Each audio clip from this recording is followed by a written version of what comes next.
Welcome to a Foxy Tech Tips tutorial on setting up two-factor authentication on your Instagram account. If you find this tutorial helpful, please consider subscribing to my channel and liking the video. Two-factor authentication keeps your Instagram account safe from hackers, even if they have your password. When your account gets logged in from a new device, it will have to be confirmed with the 2FA code. To set it up, launch Instagram.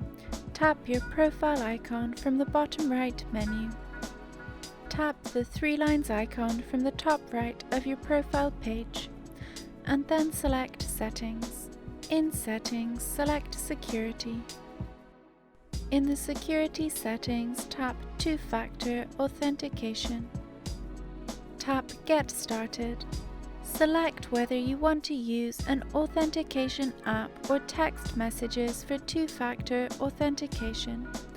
I'm using an Authenticator app. Tap Next to add your Instagram account to the 2FA app. Once it's added, copy the code and paste it back into Instagram to confirm it's working. Two-factor authentication is now turned on.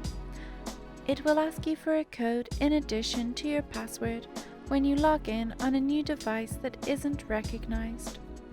And that draws an end to this tutorial. Please like the video if you found it helpful and subscribe to Foxy Tech Tips for more Instagram tips and tricks.